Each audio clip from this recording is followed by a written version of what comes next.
حضرت سلطان باہو رحمتullah تعالی علیہ کے ایک خادم ہوئے ہیں، ان کا اصل نام امیر بابا لکھا ہے بعض جگہوں پہ، لیکن ان کو کدن میاں، کڈن میاں، بڈھے میاں کئی ناموں سے یاد کیا جاتا ہے۔ بڑے درویش تھے، صاحب حضوری آدمی تھے۔ اکثر لوگ دم درود کرانے آتے تھے ان کے پاس، بزرگوں کے پاس لوگ آتے ہیں، اللہ کے بندے دعا کرتے ہیں تو اللہ خیر فرما دیتا ہے۔ آج کل کا زمانہ نہیں، اب تو دکانداری ہے نا، ٹوکن چلتے ہیں، تو اللہ تعالیٰ خیر کرے، حالات بڑے عجیب و غریب ہیں۔ تو ان کے پاس لوگ آیا کرتے تھے دم کرانے۔ انہوں نے نا دور ایک برتن رکھا ہوا تھا، تو کوئی آدمی آتا تو تھوڑا سا اس میں نذرانہ ڈالتا، تو کہتا حضرت جی میرا یہ کام ہے، یہ کر دیں۔ وہ خلیفہ تھے حضرت سلطان باہو کے، وہ گردن جھکاتے ہیں، تھوڑی دیر کے بعد سر اٹھاتے ہیں، کہتے تیرا کام ہو جائے گا۔ صحیح مسلم کی حدیث ہے، نبی پاک نے فرمایا رب اشغاز اغبر لو اقسم علی اللہ لابرہ، اللہ کے کچھ بندے ایسے ہیں جو اللہ کو قسم بھی دے تو اللہ ان کی قسم پوری کر دیتا ہے۔ ان کے کپڑے مٹی سے بھرے ہوتے ہیں، پر اللہ کو کہہ دیں تو اللہ کر دیتا ہے۔ حضرت سلطان باہو کے وہ خلیفہ کہتے ہو جائے گا تو ہو جاتا۔ پھر کوئی بندہ آ کے کہتا یہ نذرانہ ڈال دیا ہے، تو کام گردن چکاتے، کہتے اپنے پیسے نکال کے لے جا، تیرا کام کوئی نہیں ہونا۔ ایک دفعہ کچھ سید زادیاں آ گئیں، انہوں نے آ کے نا اس زمانے میں 100 روپیہ، سمجھ لیں کہ آج کا 1,00,000 روپیہ بابا جی کے نذرانے والے گلے میں ڈالا، اور آ کے کہا کہ بابا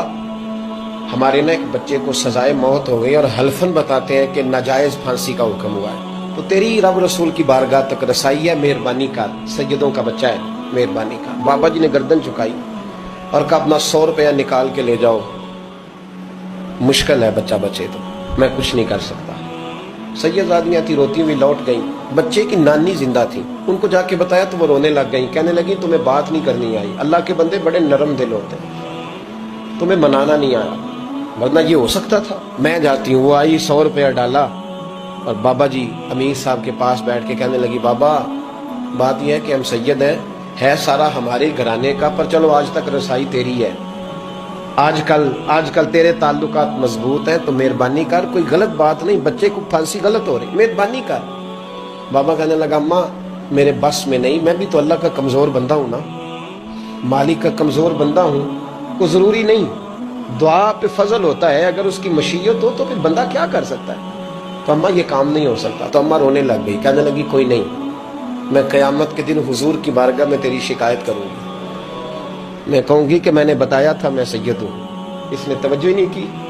میرا کوئی خیال ہی نہیں کیا۔ بابا صاحب فرمانے لگے اماں پیسے نہ نکالنا، جا تیرا کام ہو جائے گا، جا تو ہو گیا تیرا مسئلہ حل ہو جائے گا۔ وہ آپ پیسے رکھتے تھے تو سال کے بعد، 6 مہینے کے بعد، مہینے کے بعد جا کے حضرت سلطان باہو کو دے کے آیا کرتے، وہ وہاں لنگر میں یا کسی جگہ خرچ کرتے۔ جس دن اس بچے کی پھانسی کا وقت تھا نا، تو وہ بابا جی حضرت سلطان باہو کے پاس چلے گئے۔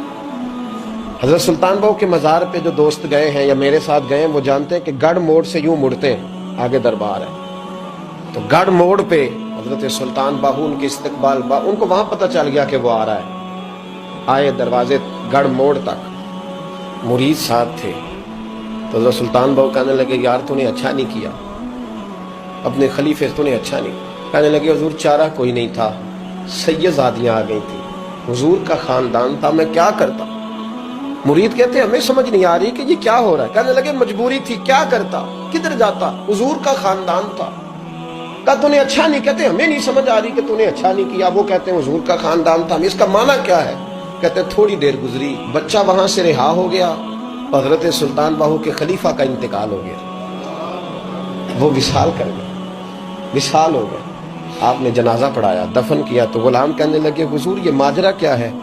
آپ فرمانے لگے اس نے اللہ کے حضور دعا کی تھی کہ مولا جناب اسرائیل نے اس دن کسی نہ کسی کی روح لینے آنا ہے نا، تو میری لے جائے۔ اب سیدزادیاں دروازے پہ آ گئی ہیں، تو سادات کو تو خالی نہیں نہ بھیجا جا سکتا، مصطفیٰ کا خاندان ہے، حضور میری روح لے جائی جائے اور اس سیدزادے کو چھوڑ دیا جائے۔ فرمایا اس نے اللہ کے حضور قربانی دے کے وَفَدَيْنَاهُ بِذِبْحٍ عَظِيمٍ، جس طرح حضرت اسماعیل کے لیے مینڈا آ گیا تھا، تو ان کی جگہ ان کی روح کو قبول کرنے